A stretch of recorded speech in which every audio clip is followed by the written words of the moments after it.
Hello, my name is Madeline Smits. I'm a student nurse with the University of South Alabama College of Nursing, and today I'm going to be performing my IV checkoff. So the first thing I'm going to do is show you my ID. Now I'm going to perform a room scan. Okay, so the first thing I'm going to do when I walk into a patient's room is perform hand hygiene and I'm going to identify myself. So I'm just going to say, hello, Ms. Jones, my name is Madeline Smits. I'm a student nurse with the University of South Alabama, and today I'm going to be inserting an IV. And the next thing I'm going to do is I'm going to pick up my patient care order form that I have right here. I'm going to look at the medical order as well as following hospital policy, and I'm going to do the two patient identifiers. So I'm going to use the name and the date of birth. Jaguar J. Jones. Date of birth 08/25/1963. 08/25/1963. Allergies penicillin. And I would also ask my patient if they had any other allergies that were not present on the order form. So I don't need this anymore, I can put it away. I'm going to perform hand hygiene after doing that and provide privacy. Now I'm going to move my trash can and perform hand hygiene after that and don my goggles. The next thing I'm going to do is raise the bed to a working height, lower the side rails, and put my patient in either a supine or sitting position as long as I can get to the arm to start the IV. And now I'm going to open my materials using sterile technique. I did go ahead and prepare my tape ahead of time, which is just 3 short pieces of tape. So I'm going to go ahead and open my materials using sterile technique. I did use all my Tangiderm dressings that I had during practice. So I did make one out of saran wrap that I will be using today.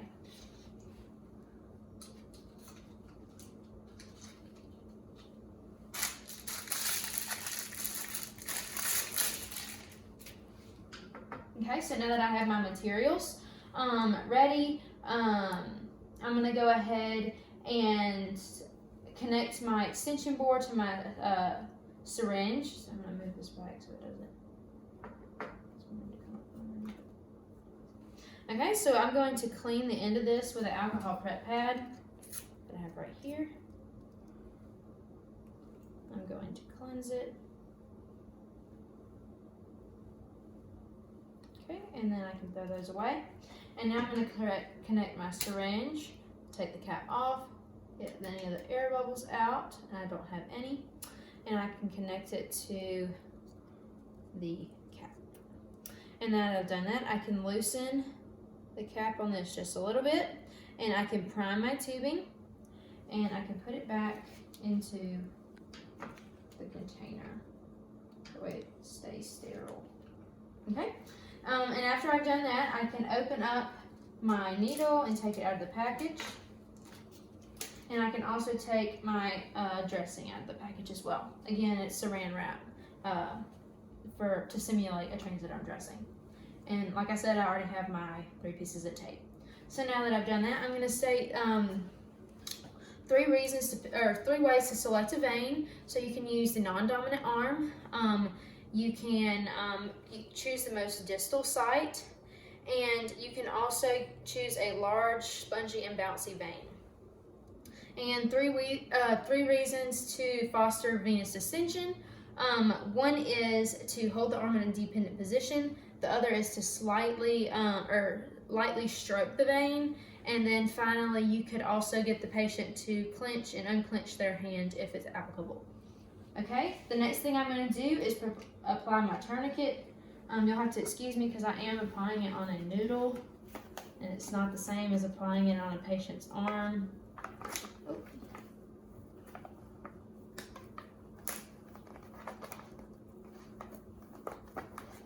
Okay, so I try to get it as tight as it would go. And I did apply that 4 to 6 inches above the spot where I'm going to insert the needle, which is about here. And if I needed to do any more prep time, I could undo the tourniquet temporarily. Okay, so now the next thing I'm going to do is apply my gloves.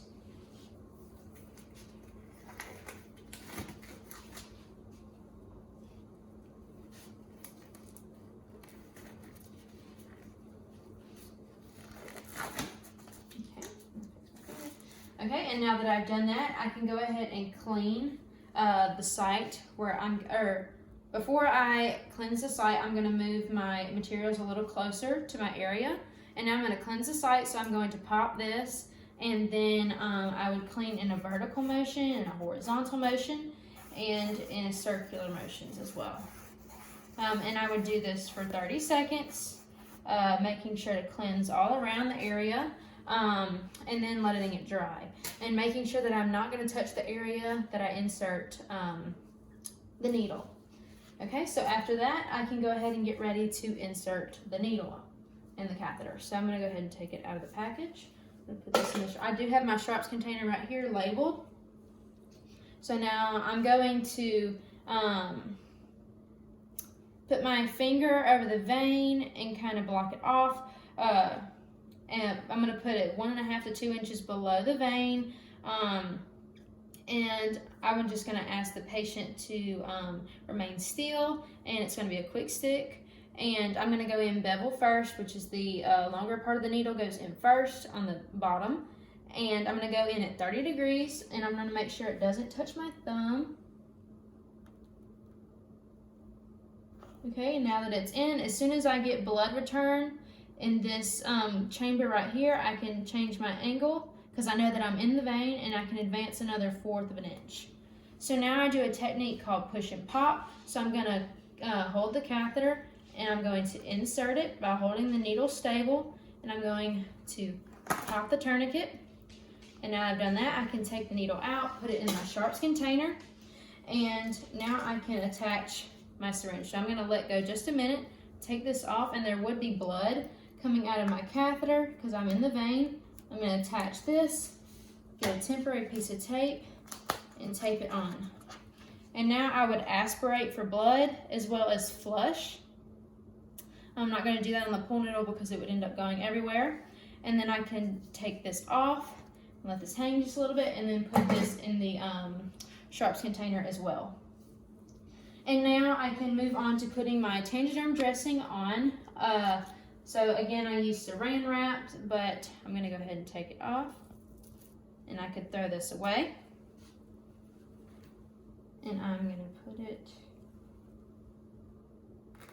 making sure it's on the catheter, but not touching the port, which is this part where you turn and connect it.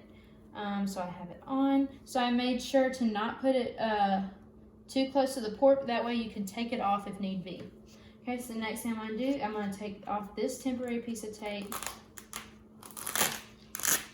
and throw it away.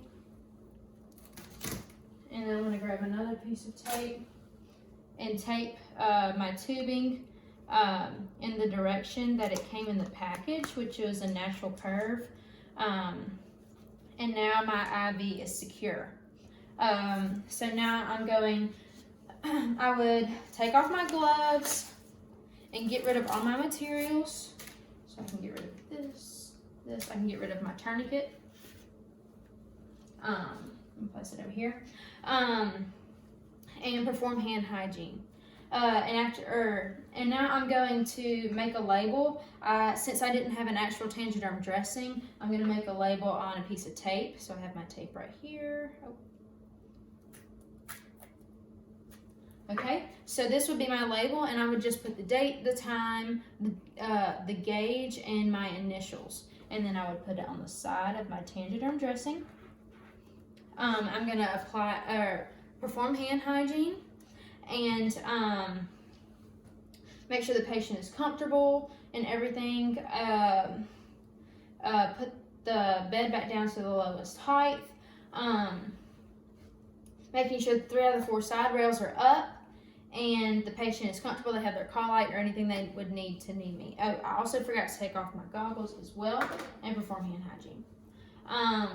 Now I'm going to, after I've made sure the patient is comfortable, the bed's lowered back down, the wheels are locked, 3 out of 4 side rails are up, I'm going to leave the room and go on to documentation. So I'm going to document the date, the time, the location of the IV, the number of attempts it took to get it in, patient response or tolerance, the gauge and the length of the catheter, and fluids or method of infusion if it was prescribed. And now I'm going to move on to taking out the IV. So the things I would need to take that out is a pair of gloves, my goggles, the gauze that's found in the IV kit, and a piece of tape, which I have right here on my workspace. So the first thing I'm going to do is apply my goggles and my gloves. Raising the bed to a working height, again, lowering the side rail so I can take it off.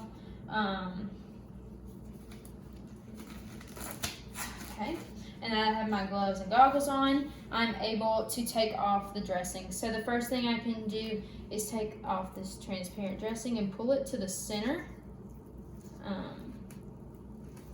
going around the corners.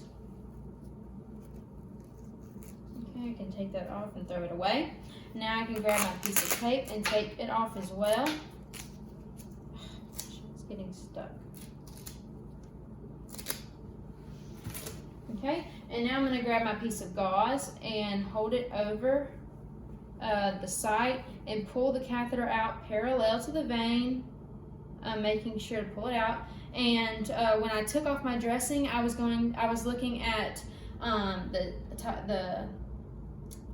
condition of the skin. It was red, inflamed, if there was any pain or tenderness. And then when I take out the catheter, I'm going to look at the catheter and make sure it's intact, nothing was left in the patient's arm, and it's not deformed. So then I'm going to throw that away. And now that I have my gauze on my patient's arm, I can tape it.